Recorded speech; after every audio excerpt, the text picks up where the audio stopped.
नमस्कार साथियों, मैं कुंवर हर्ष प्रताप चौहान आपका स्वागत करता हूं, अभिनंदन करता हूं। ज्ञान सागर क्लासेज के ऑनलाइन प्लेटफॉर्म पर आप सभी का स्वागत है, अभिनंदन है। हम राजस्थान कला संस्कृति की चर्चा कर रहे थे, राजस्थान कला संस्कृति की बात कर रहे थे। राजस्थान कला संस्कृति में आज जो हमारा टॉपिक है, जिस टॉपिक की हम बात करेंगे वो टॉपिक है हमारा राजस्थान के लोक देवता। साथियों, आज का जो हमारा टॉपिक है वो है राजस्थान के लोक देवता। राजस्थान के लोक देवताओं की आज हम चर्चा करेंगे।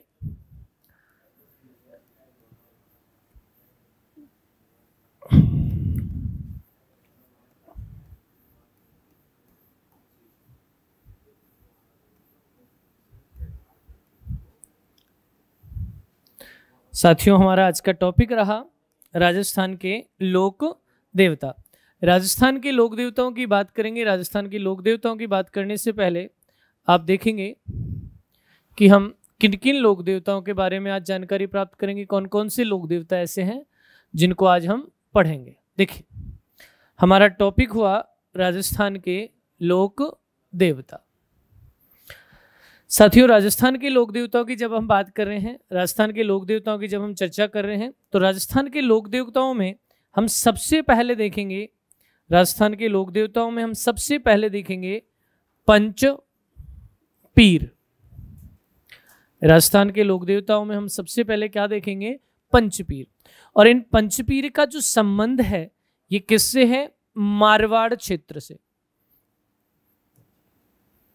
मारवाड़ क्षेत्र से राजस्थान के लोक देवता पढ़ रहे हैं। आज का हमारा जो टॉपिक है वो है राजस्थान के लोक देवता। इसमें सबसे पहले जो हम देखेंगे, जो हम पढ़ेंगे वो क्या है?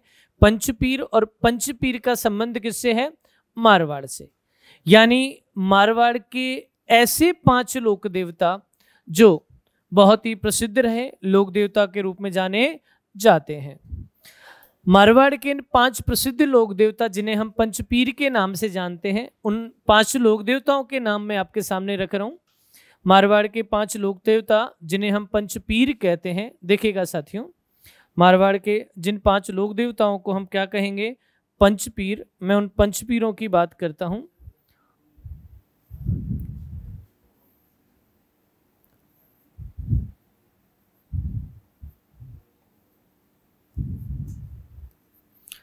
देखिए, ये हैं हमारे मारवाड़ के पंचपीर। देखो, एक एक का नाम नोट करते हैं, एक एक का नाम हम यहां पर लिखेंगे। सबसे पहले मारवाड़ के पंचपीरों में आता है रामदेव जी। सबसे पहला नाम किसका आएगा साथियों? रामदेव जी का आएगा। दूसरा, रामदेव जी के बाद पाबू जी। दूसरे लोक देवता कौन से हैं? पाबू जी। पाबू जी के बाद हैं गोगा जी। गोगा जी के बाद हैं हड़बू जी। और हड़बू जी के बाद है मेहा जी। ये 5 जिन लोक देवताओं के नाम आप बोर्ड पर देख रहे हैं साथियों, ये 5 की 5 लोक देवता क्या कहलाते हैं? पंचपीर कहलाते हैं। और इन पंचपीर का संबंध जो है वो किस क्षेत्र से है? मारवाड़ क्षेत्र से है। ये यूं कहें कि मारवाड़ क्षेत्र के 5 लोक देवता राजस्थान में किस नाम से जाने जाते हैं? पंचपीर के नाम से जाना जाता है। राजस्थान में इनको लेकर एक कहावत भी प्रचलित है।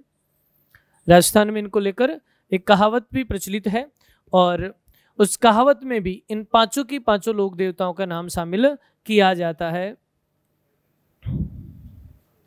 इन 5 लोक देवताओं का उसमें नाम शामिल किया जाता है। साथियों, जिस प्रकार से आपके सामने हमने इन लोक देवताओं का नाम लिखा, इन पंचपीरों का नाम आपने देखा है, उसी प्रकार से इसी क्रम में हम इनको एक एक करके पढ़ते जाएंगे। हम अध्ययन की दृष्टि से भी सबसे पहले राजस्थान के जो पंचपीर है, इन पंचपीरों को पढ़ेंगे। पहले रामदेव जी पढ़ेंगे, रामदेव जी के बाद पाबू जी पढ़ेंगे, और पाबू जी के बाद हम क्या पढ़ेंगे? गोगा जी, और गोगा जी के बाद हड़बू जी, और इसके बाद मेहा जी। मेहा जी के बाद देवनारायण जी, तेजा जी, और इन सभी लोक देवताओं को एक एक करके हम अध्ययन करेंगे। आप इसे एक बार नोट कर लीजिएगा। राजस्थान के लोक देवताओं में सबसे पहले जो हम पढ़ रहे हैं वो क्या है? हमारा पंचपीर। साथियों, ये जो पंचपीर है हमारे, वो पंचपीर का संबंध किससे है? मारवाड़ से। फटाफट से एसएस ले लीजिएगा इसका।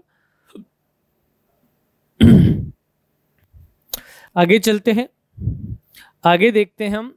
इसी में हमारा जो पहला लोक देवता जिनकी हम आज चर्चा करेंगे वो है हमारे, देख लीजिए ध्यान से, रामदेव जी। रामदेव जी का अध्ययन करेंगे हम।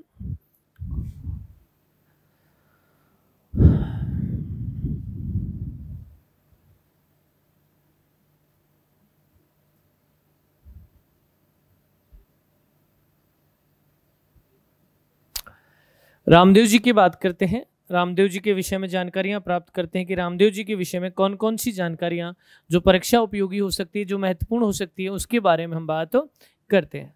साथियों, सबसे पहले हम देखेंगे रामदेव जी का जन्म। रामदेव जी का जन्म हुआ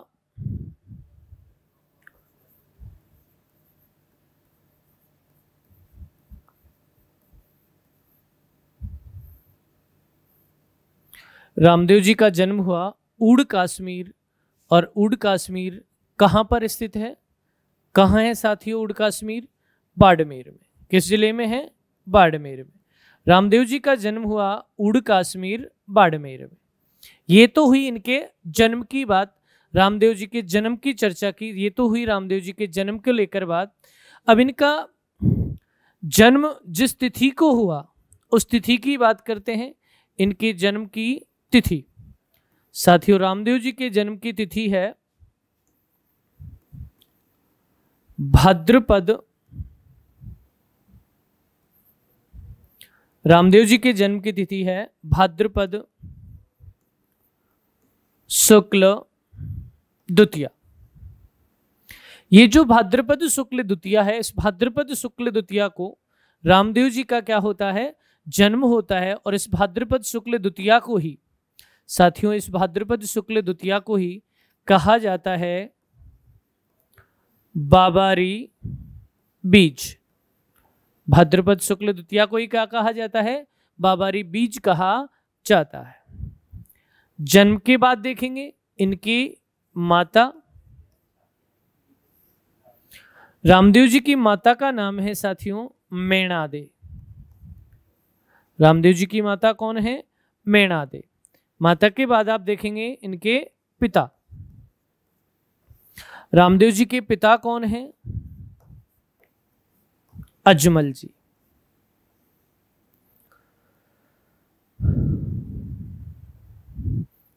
पिता कौन है? अजमल जी। यह है रामदेव जी का एक सामान्य परिचय। राजस्थान के लोक देवता पढ़ रहे हैं और लोक देवताओं में हमारा जो पहला टॉपिक है वो कौन सा है? रामदेव। रामदेव जी का जन्म हुआ ऊड कश्मीर गांव बाड़मेर में। इनके जन्म की तिथि है भाद्रपद शुक्ल द्वितीया। और इस भाद्रपद शुक्ल द्वितीया को ही बाबारी बीज कहा जाता है। क्या कहा जाता है? बाबारी बीज कहा जाता है। रामदेव जी का जन्म जिन माता के गर्भ से हुआ, या यूं कहें कि इनकी माता का नाम है मेणादे, इनके पिता हैं अजमल जी। रामदेव जी के पिता कौन हैं साथियों? अजमल जी हैं। देखो, रामदेव जी की बहन, रामदेव जी की जो सगी बहन है, रामदेव जी की जो सगी बहन है, इनकी सगी बहन का नाम है सुगनाबाई। रामदेव जी की सगी बहन का क्या नाम है? सुगनाबाई। और इनकी धर्म बहन का नाम, इनकी धर्म बहन का नाम डालीबाई। डालीबाई इनकी धर्म की बहन थी। ये बात हुई रामदेव जी के जीवन से जुड़ी हुई सामान्य बातें। इसी क्रम में हम आगे देखेंगे। एक बार फटाफट से आप इसका एसेस ले लीजिए।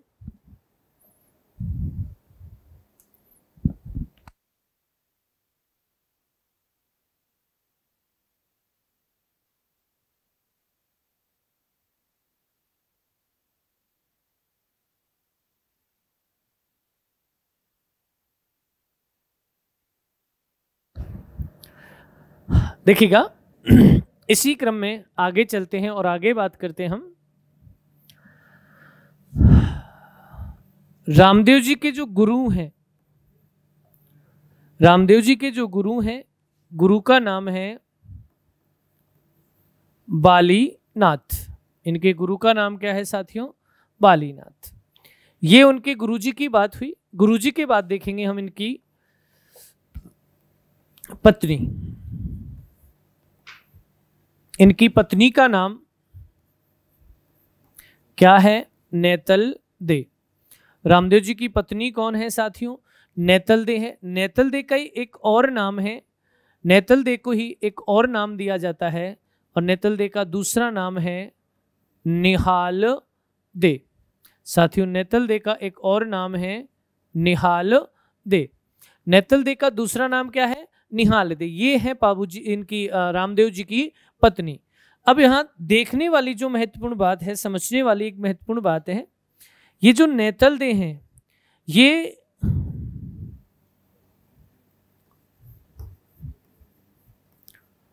अमरकोट की, नेतल दे अमरकोट की राजकुमारी थी। नेतल दे कहाँ की राजकुमारी थी? अमरकोट की राजकुमारी थी। साथियों ये अमरकोट वर्तमान में, ये अमरकोट वर्तमान में कहाँ है? पाकिस्तान में। अमरकोट वर्तमान में कहाँ है? पाकिस्तान में। उस समय ये अमरकोट कहाँ हुआ करता था? राजस्थान में हुआ करता था। उस समय अमरकोट राजस्थान में था और वर्तमान में ये अमरकोट कहाँ है? पाकिस्तान। देखेगा नेतल दे के पिता, नेतल दे के पिता हैं दलय सिंह सोडा। नेतल दे के पिता हैं दलय सिंह सोडा। अमरकोट में मैं आपको ये जानकारी भी दे दूं, यहां से ये जानकारी भी आपको बता देता हूं। थोड़ा सा स्पेस बना लेते हैं फिर लिखते हैं। देखिएगा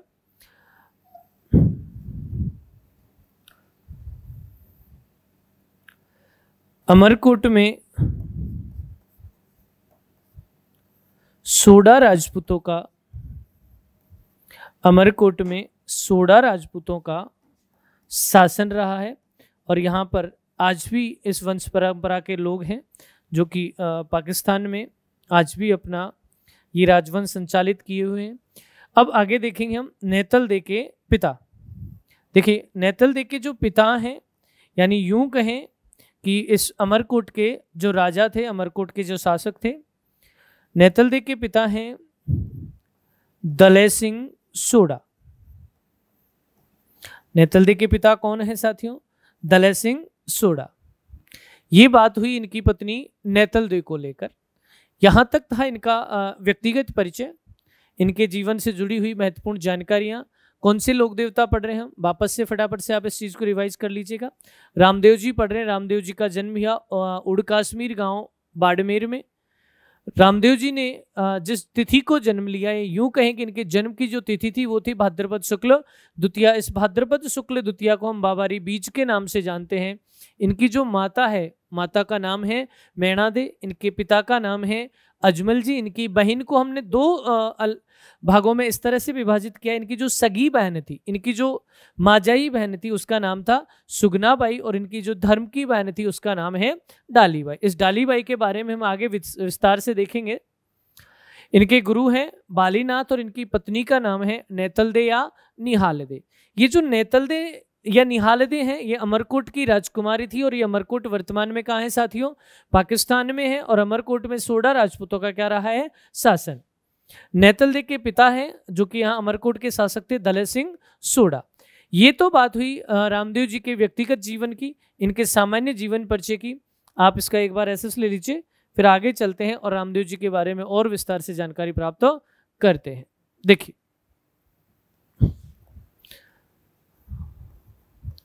रामदेव जी के हम क्या देखेंगे? उपनाम। रामदेव जी के क्या देखते हैं? उपनाम। साथियों रामदेव जी के उपनामों की बात करें, रामदेव जी का जो पहला उपनाम है, इन्हें बाबा क्या कहा जाता है? रामदेव। बाबा रामदेव। दूसरा रामसा पीर। दो उपनाम हो गए आपके सामने। इनका पहला उपनाम है बाबा रामदेव, दूसरा उपनाम है रामसा पीर, तीसरा उपनाम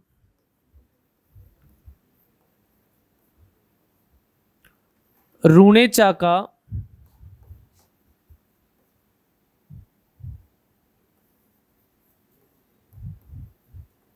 धनी।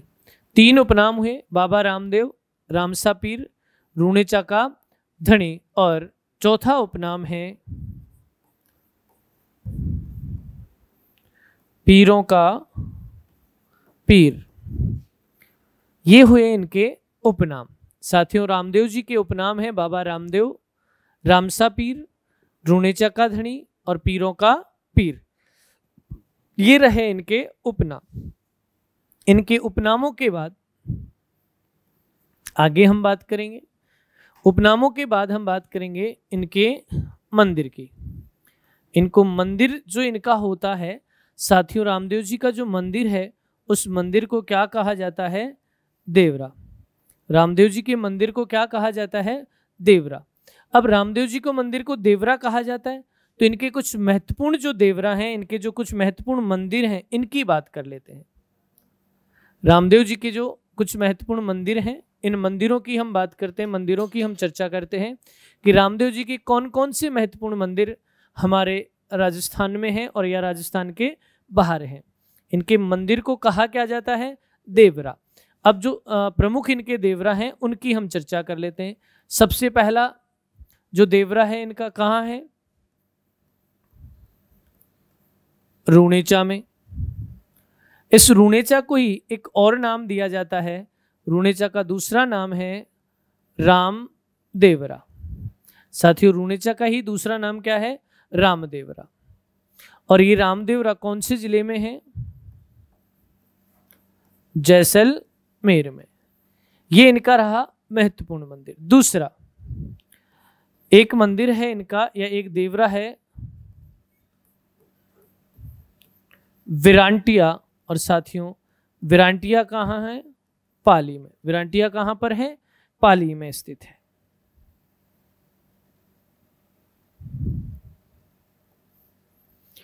रामदेवरा या रूणेचा। दूसरा कहाँ है? विरांटिया। और तीसरा है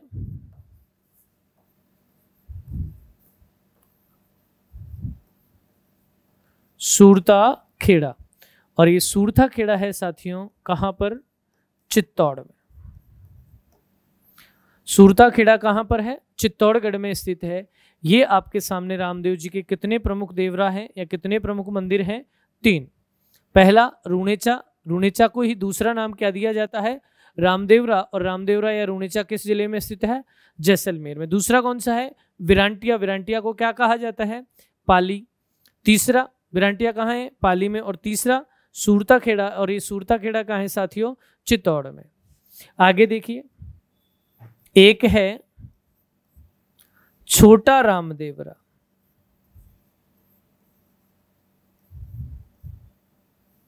क्या है? छोटा रामदेवरा। और साथियों, छोटा रामदेवरा कौन से राज्य में है? गुजरात। छोटा रामदेवरा कहाँ है? गुजरात में। देखो, ये हुई बाबा रामदेव के देवराओं की बात, बाबा रामदेव के मंदिरों की बात। मैं यहीं पर कुछ और जानकारियां आपके सामने शेयर करूंगा। जो बाबा रामदेव जी के मंदिर हैं, इन मंदिरों पर जो ध्वजा लगी होती है, मंदिर पर जो ध्वजा या झंडा होता है, ये 2 रंग का होता है। मंदिर पर जो इनकी ध्वजा होती है कितने रंग की होती है? 2 रंग की। देखो कौन कौन से रंग की होगी? सफेद। ध्वजा का रंग कैसा होगा साथियों? सफेद होगा। अगर सफेद रंग की ध्वजा आपको नहीं दिखती है तो आपको 5 रंग की ध्वजा नजर आएगी। कितनी बातें हुई? 2 चीजें हुई।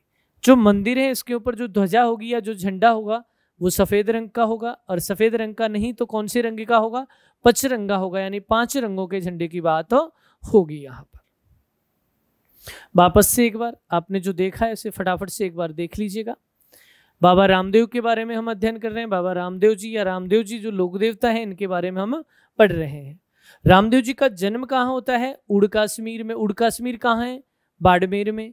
इनके जन्म की तिथि है भाद्रपद शुक्ल द्वितीया, और भाद्रपद शुक्ल जो द्वितीया है उसी को क्या कहा जाता है? बाबारी बीज कहा जाता है। साथियों, इनकी जो माँ है, रामदेव जी की जो माताजी हैं, इनकी माताजी का नाम है मैणा दे। इनके पिता कौन हैं? अजमल जी। इनकी बहन कौन है? इनकी जो सगी बहन है वो है सुगनाबाई, और इनके धर्म की बहन है डालीबाई। साथियों, मैं इनकी धर्म बहन डालीबाई के बारे में आपको यहाँ जानकारी दे देता हूँ थोड़ी सी। एक दिन रामदेव जी सुबह सुबह अपनी मॉर्निंग वॉक के लिए निकले, प्रभात यात्रा के लिए निकले या प्रभात फेरी के लिए निकले। जैसे ही रामदेव जी सुबह यात्रा के लिए निकलते हैं, मॉर्निंग वॉक के लिए जाते हैं, उन्हें एक शिशु की आवाज़ आती है, एक बच्चे के रोने की उनको ध्वनि सुनाई देती है। वो नज़दीक जाकर देखते हैं तो एक पेड़ की डाली से एक कपड़े में लटकी हुई एक बालिका उन्हें मिलती है।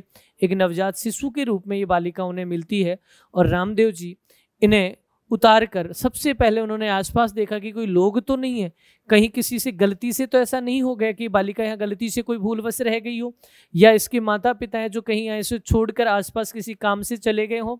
रामदेव जी ने सबसे पहले तो उन्हें आसपास तलाश किया कि इसके माँ बाप मिल जाए, लेकिन जब कोई नज़र नहीं आया, जब कोई नहीं मिला, तो रामदेव जी इन डालीबाई को अपने साथ ले आए, और ये पेड़ की डाली से लटकी मिली, पेड़ की डाली पर पाई गई, इसीलिए इनका नाम क्या रख दिया? डालीबाई। डालीबाई को ले आया रामदेव जी, लाते हैं और डालीबाई का पालन पोषण करते हैं और इन्हें शिक्षा प्रदान करते हैं, और डालीबाई भी ने अपने गुरु के रूप में स्वीकार करती है, अपने पिता के रूप में स्वीकार करती है, और डालीबाई आजीवन इनके साथ रही थी।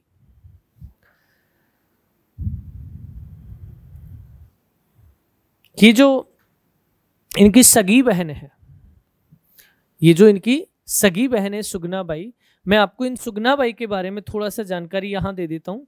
जो सुगनाबाई है इनके विषय में मैं थोड़ी सी जानकारी आपको दे देता हूँ, देखिएगा। सुगनाबाई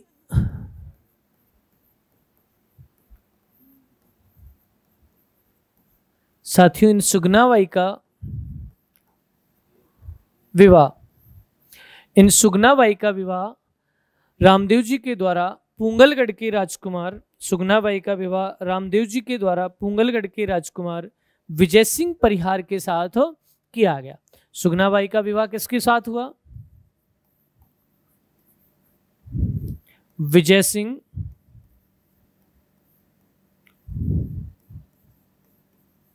प्रतिहार, या प्रतिहार को आप क्या भी कह सकते हो, परिहार। विजय सिंह प्रतिहार या विजय सिंह परिहार के साथ इनका विवाह होता है, और ये विजय सिंह जो प्रतिहार हैं, सुगनाबाई के जो पति हैं, ये पूंगलगढ़ के राजकुमार थे।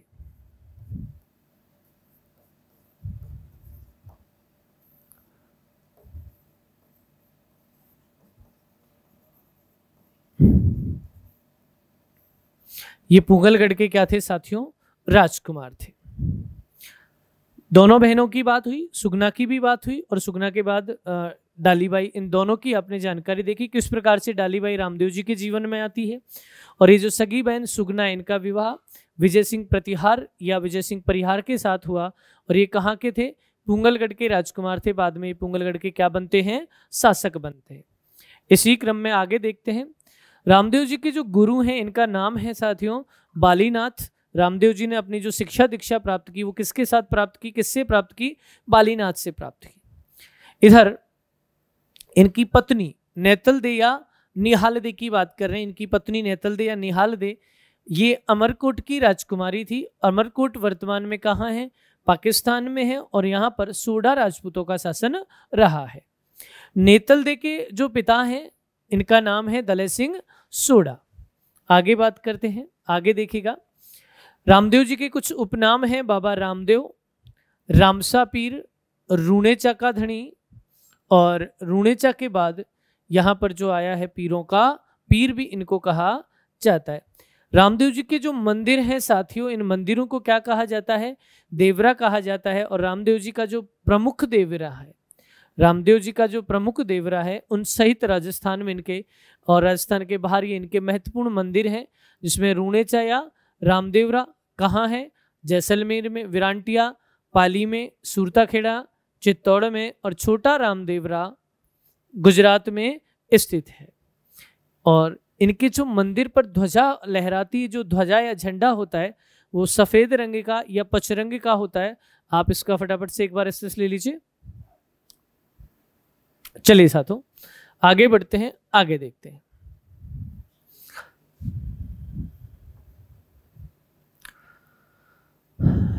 रामदेव जी का जो उपनाम आपने देखा, उस अंतिम उपनाम के बारे में मैं आपको थोड़ी सी जानकारी दे देता हूं, थोड़ी सी उसमें जानकारी में आपकी वृद्धि कर देता हूं।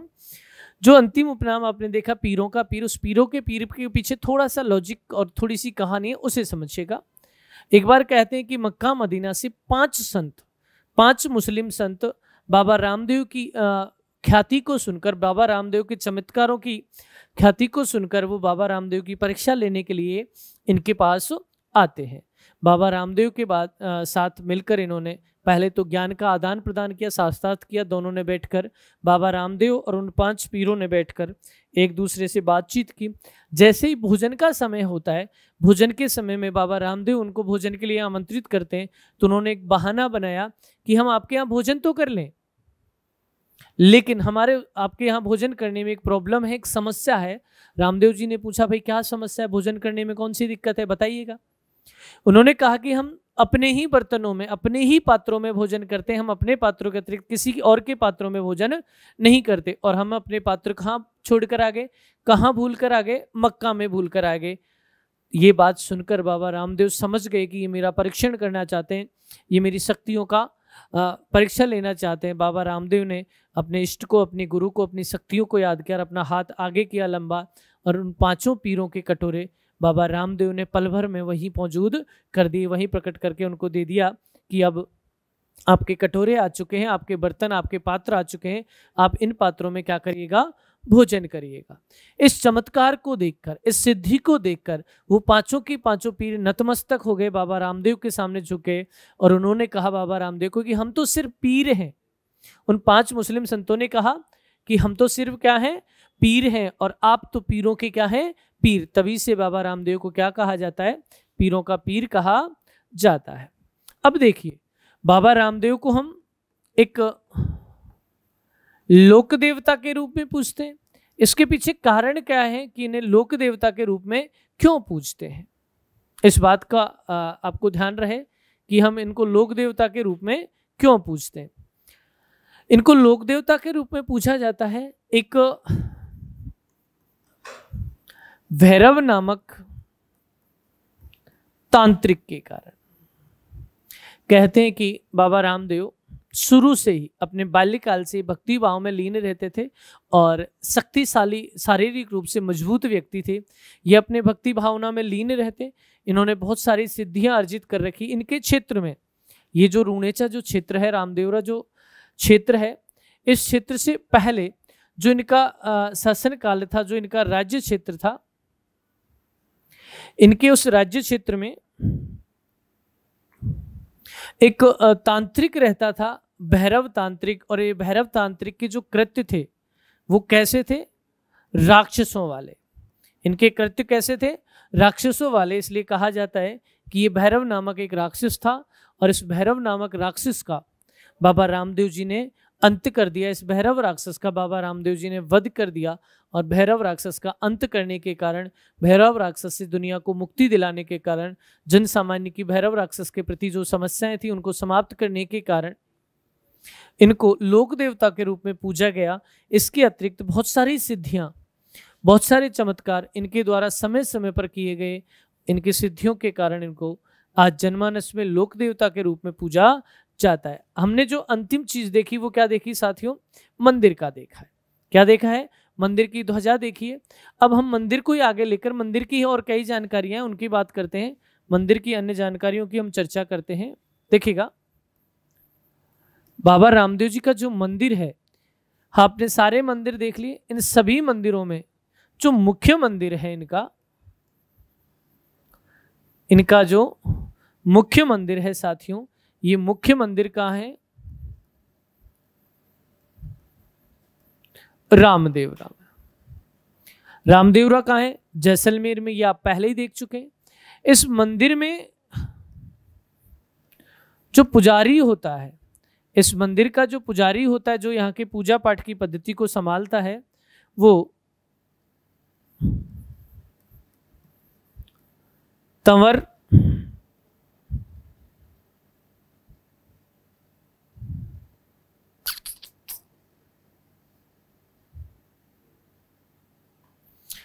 यहाँ का जो पुजारी होता है साथियों, वो तंवर राजपूत होते हैं। बाबा रामदेव जी के पुजारी तंवर राजपूत होते हैं। और इसका कारण है साथियों, इसका कारण है कि यहाँ के पुजारी जो होते हैं वो तंवर जाति के राजपूत होते हैं, तंवर गोत्र के राजपूत होते हैं। क्योंकि जो बाबा रामदेव हैं, बाबा रामदेव जी जो हैं, इनका जन्म भी, बाबा रामदेव जी का जन्म भी तंवर वंश में या राजपूतों के तंवर गोत्र में हुआ। या तंवर राजपूत वंश में इनका क्या होता है? जन्म होता है। बाबा रामदेव जी का जन्म तंवर राजपूतों के यहाँ होता है। तंवर राजपूतों के होने के कारण इनके मंदिर के जो पुजारी हैं वो कौन सी जाति के होते हैं? तंवर राजपूत होते हैं। आगे देखिएगा, इनका जो मंदिर है साथियों, इस मंदिर में क्या आयोजित होता है? मेला। इनके मंदिर पर जो मेला आयोजित होता है, ये मेला आयोजित होता है भाद्रपद शुक्ल द्वितीया से भाद्रपद शुक्ल एकादशी तक।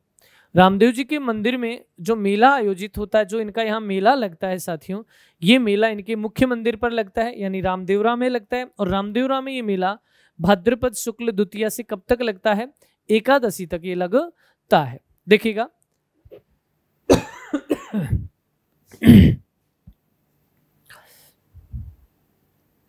इस मेले की मुख्य विशेषता, इस मेले की मुख्य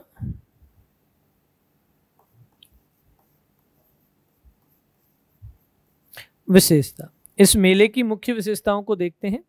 देखिएगा, मैं इसको थोड़ा सा व्यवस्थित कर लेते हैं। इस मेले की मुख्य विशेषताओं में साथियों, इस मेले की मुख्य विशेषताओं में एक तो इस मेले में 13 ताली क्या किया जाता है? नृत्य किया जाता है। और ये 13 ताली जो नृत्य है, ये कामड़ जाति द्वारा किया जाता है। 13 ताली नृत्य किस जाति द्वारा किया जाता है साथियों? कामड़ जाति द्वारा किया जाता है। कौन सी जाति द्वारा किया जाएगा 13 ताली नृत्य? कामड़ जाति द्वारा किया जाएगा। दूसरा, यह जो मेला है, ये सांप्रदायिक, ये जो मेला है ये सांप्रदायिक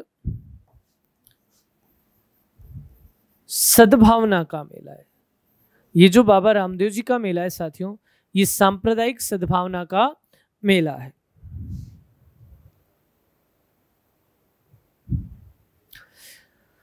ये दो इसकी महत्वपूर्ण विशेषता है। एक तो 13 ताली नृत्य किया जाता है। 13 ताली नृत्य किसके द्वारा किया जाता है? कामड़ जाति के द्वारा किया जाता है। और सांप्रदायिक सद्भावना का मेला है, यानी यहाँ सभी धर्म के लोग, सभी धर्मों के लोग यहाँ पर बाबा रामदेव जी के मेले में शामिल होते हैं। बाबा रामदेव जी के मेले में सभी धर्मों के लोग आकर भाग लेते हैं। फटाफट से आप एक बार इसका एहसास ले लीजिए, फिर आगे चलते हैं, आगे बात करेंगे।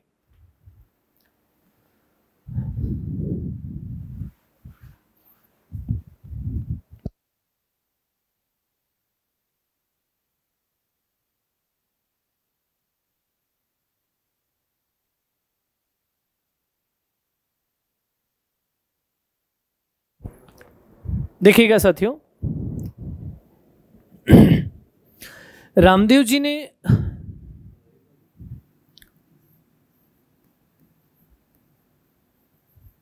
एक पंथ चलाया। रामदेव जी ने एक पंथ शुरू किया, एक पंथ की स्थापना की, और इनके द्वारा चलाया गया पंथ क्या कहलाता है? कामड़ पंथ। इनके पंथ को किस नाम से जानते हैं? कामड़ के नाम से जानते हैं। इन्होंने कौन सा पंथ चलाया? कामड़ पंथ। इस कामड़ पंथ में जो अनुयायी हुए, इस कामड़ पंथ में जो अनुयायी हुए, इन कामड़ पंथ के अनुयायियों को ही आज हम कामड़ जाति के रूप में जानते हैं। यानी जिन जिन लोगों ने कामड़ पंथ को अपनाया वो सभी किस जाति में हो गए? कामड़ जाति में हो गए। और ये जो कामड़ जाति है, ये कामड़ जाति राजस्थान में, साथियों कामड़ जाति राजस्थान में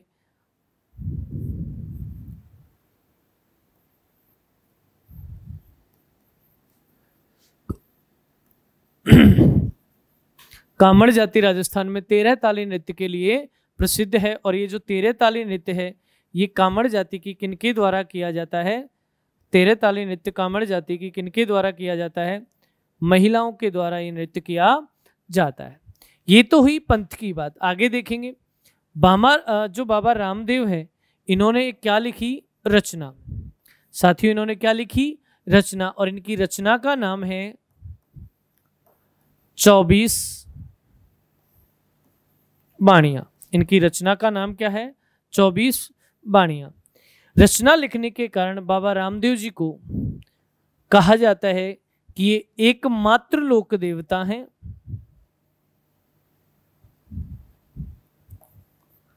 रचना लिखने के लिए कहा जाता है कि एकमात्र लोक देवता हैं।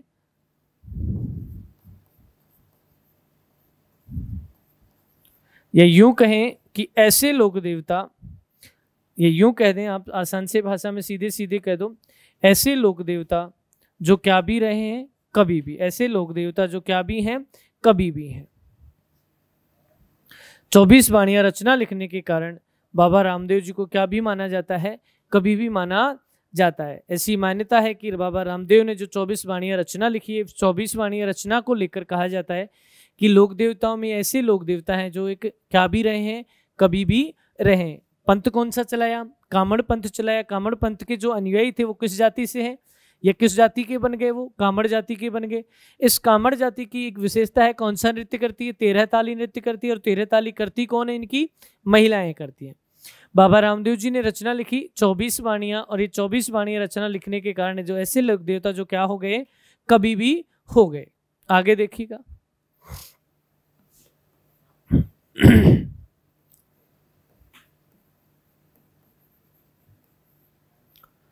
बाबा रामदेव की समाधि।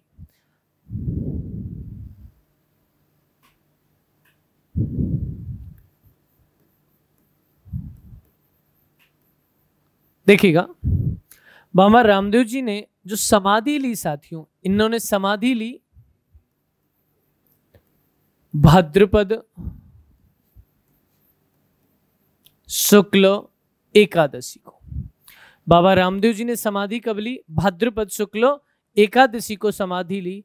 और भाद्रपद शुक्ल एकादशी को जब इन्होंने समाधि ली तो बाबा रामदेव जी से पहले डालीबाई ने,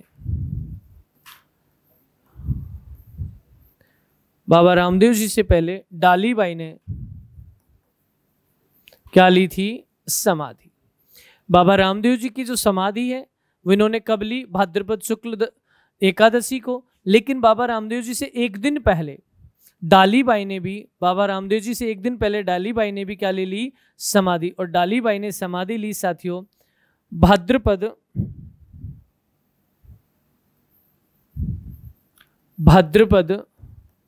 शुक्ल दशमी के दिन। यानी बाबा रामदेव जी से एक दिन पहले डालीबाई ने समाधि ली। और इन दोनों की समाधि कहां पर स्थित है? रामदेवरा में। इनकी समाधि कहां स्थित है साथियों? रामदेवरा में। और ये रामदेवरा कहां है?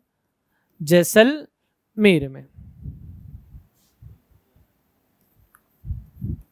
रामदेवरा कहां है साथियों? जैसलमेर में।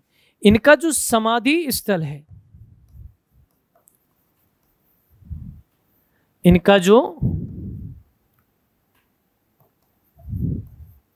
बाबा रामदेव जी का जो समाधि स्थल है साथियों, बाबा रामदेव जी की समाधि स्थल को कहा जाता है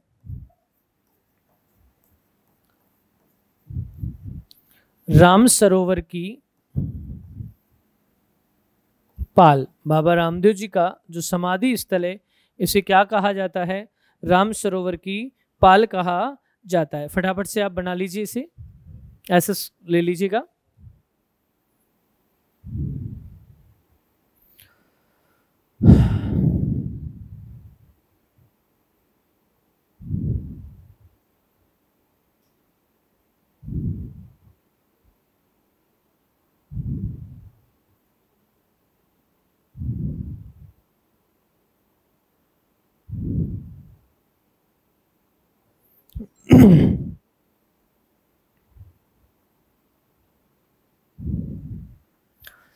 चलिए साथियों आगे देखते हैं।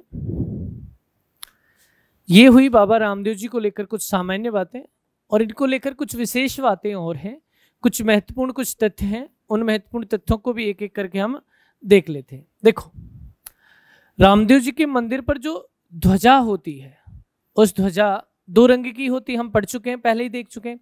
इस ध्वजा को एक नाम दिया जाता है, और क्या नाम देते हैं? नेजा। जो रामदेव जी के मंदिर पर जो ध्वजा होती है, इस ध्वजा को क्या कहा जाता है? नेजा कहा जाता है। इनके मंदिर में एक क्या होता है? जागरण। साथियों, रामदेव जी के मंदिर में जो जागरण होता है, इस जागरण को क्या कहा जाएगा? जम्मा। जागरण को क्या कहा जाता है? जम्मा कहा जाता है। और इनके जो भक्त हैं या इनके मेले में जो यात्री आते हैं, ये विशेष शब्दावली है। इस विशेष शब्दावली को आपको ध्यान रखना है। जो यात्री होते हैं, ये भक्तगण होते हैं, उनको क्या कहा जाता है? जातरू। इनको क्या कहा जाता है साथियों? जातरू कहा जाता है। अगली बात, मेघवाल जाति के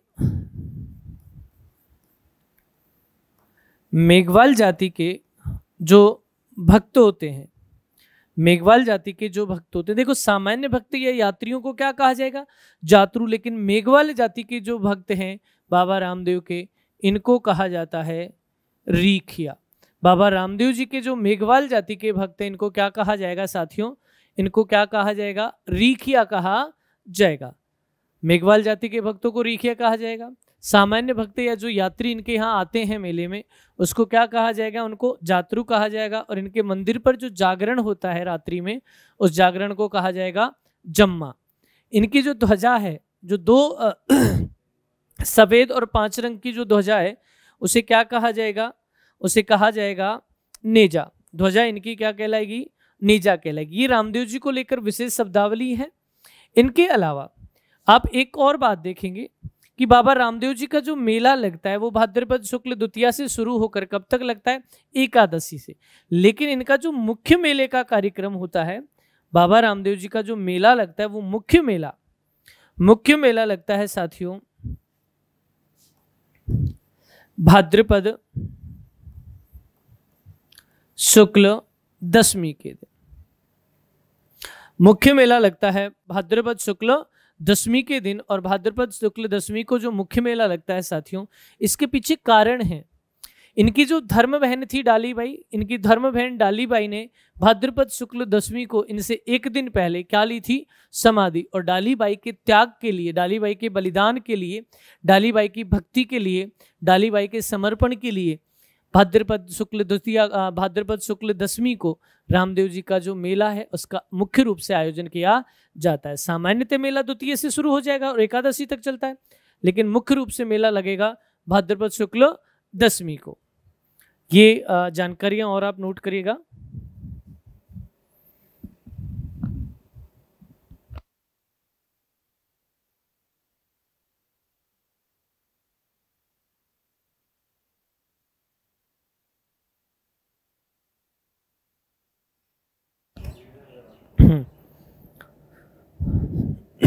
देखिएगा साथियों, फटाफट से आप इसको एक बार बना लें, और पिछली चीज़ों को आप फटाफट से एक बार क्या कर लेंगे? रिवाइज कर लेंगे।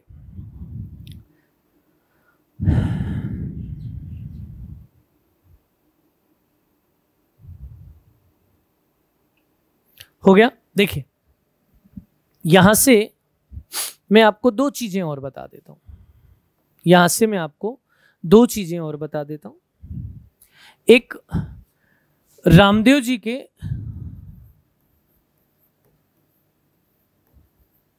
कपड़े के घोड़े चढ़ाए जाते हैं।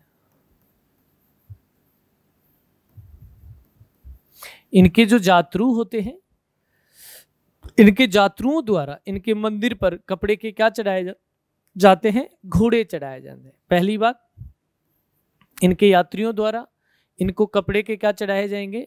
घोड़े चढ़ाए जाएंगे। एक बात तो ये होगी।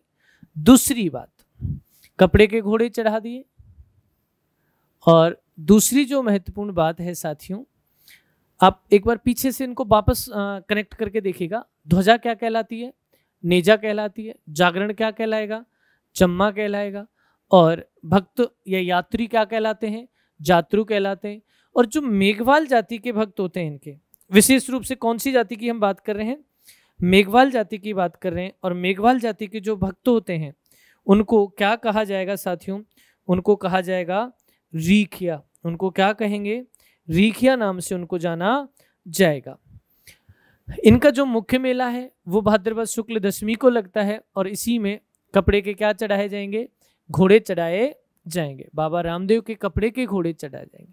जितने भी लोक देवता हैं या जितनी भी लोक देवता हैं, उन सभी लोक देवताओं में जो गीत है, ये गीत बाबा रामदेव जी का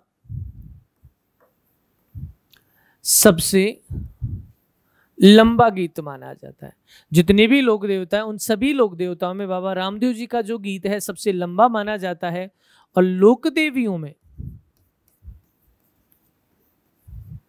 लोक देवियों में जो सबसे लंबा गीत माना जाता है वो साथियों किसका माना जाता है? जीण माता का माना जाता है। ये दोनों तथ्य आपको पता रहने चाहिए। इन दोनों बातों की आपके पास क्या रहनी चाहिए? जानकारी। कि लोक देवताओं में सबसे लंबा गीत रामदेव जी का, और लोक देवियों में सबसे लंबा गीत जीण माता का माना जाता है। एक बार फटाफट से आप इस पूरे की पूरे घटनाक्रम को जो आपने बाबा रामदेव जी को लेकर पढ़ा है, इसे वापस से एक बार रिवाइज कर लीजिएगा। बाबा रामदेव जी का जन्म होता है ऊड़ कश्मीर बाड़मेर में। इनकी जन्म तिथि है भाद्रपद शुक्ल द्वितीया, जिसे बाबारी बीज कहते हैं। इनकी माता मैना दे, पिता अजमल जी, बहन सगी बहन सुगनाबाई, धर्म की बहन डालीबाई। सुगनाबाई का विवाह हुआ विजय सिंह प्रतिहार या परिहार के साथ, जो पूंगलगढ़ के क्या थे? राजकुमार। इनके गुरु का नाम है बालीनाथ। इनकी पत्नी का नाम है नेतलदेया निहालदे। नेतलदेया निहालदे इनकी पत्नी का नाम है साथियों। नेतलदे या निहालदे का जो पीहर था, जहाँ की ये थी, नेतलदे या निहालदे अमरकोट की राजकुमारी थी। और वर्तमान में अमरकोट कहाँ है? पाकिस्तान में है। और अमरकोट में सोडा राजपूतों का क्या था? शासन। नेतलदे के पिता जो हैं वो कौन थे? दले सिंह सोडा। इनके कुछ उपनाम देखें। बाबा रामदेव, रामसा पीर, रूणेचा का धनी और पीरों का पीर, ये हैं साथियों इनके उपनाम। हम आगे बात करते हैं। आगे देखेंगे कि इनका जो मंदिर है, इनके मंदिर को क्या कहा जाता है? देवरा कहा जाता है। और इनके देवरा हैं रूणेचा या रामदेवरा। रूणेचा या रामदेवरा का है। जैसलमेर में विरांटिया का है। पाली में सूरताखेड़ा का है। चित्तौड़ में और छोटा रामदेवरा का है गुजरात। इनके मंदिर पर जो ध्वजा या झंडा होता है वो दो रंगों में होता है, एक सफेद और दूसरा 5 रंग का। इनका जो मंदिर है वो मुख्य मंदिर कहाँ है? रामदेवरा में। इस मंदिर में जो पुजारी होते हैं वो तंवर राजपूत होते हैं, कारण बाबा रामदेव जी स्वयं तंवर राजपूतों के जन्म लिया। बाबा रामदेव जी तंवर राजपूतों के यहाँ जन्म होता है।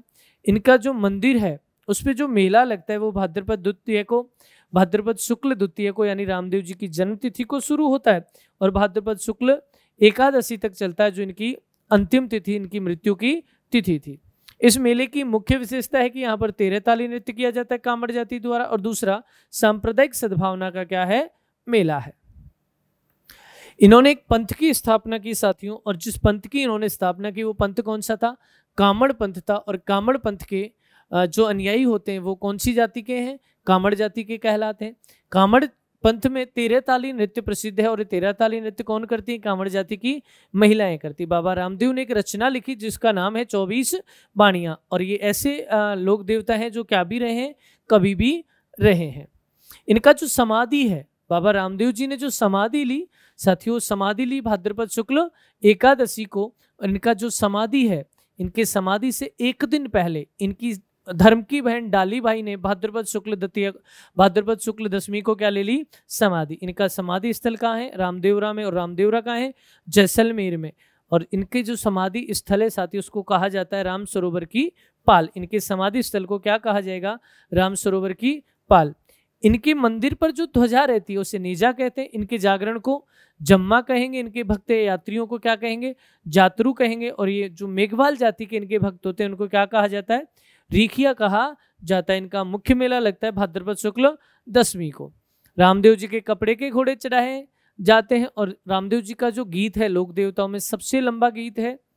और लोक देवताओं में रामदेव जी का गीत सबसे लंबा, और लोक देवियों में जो सबसे लंबा गीत है वो किसका है साथियों? जीण माता का है।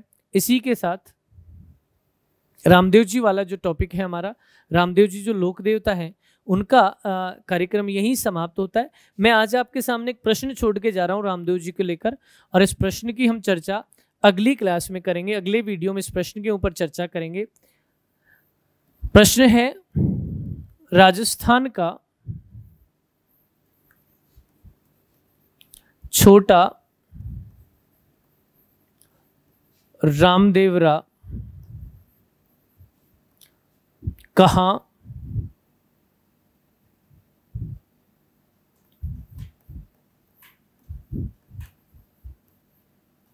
राजस्थान का छोटा रामदेवरा कहाँ स्थित है? प्रश्न है बाबा रामदेव जी को लेकर। आपने देखा कि बाबा रामदेव जी का जो रामदेवरा है वो कहाँ है?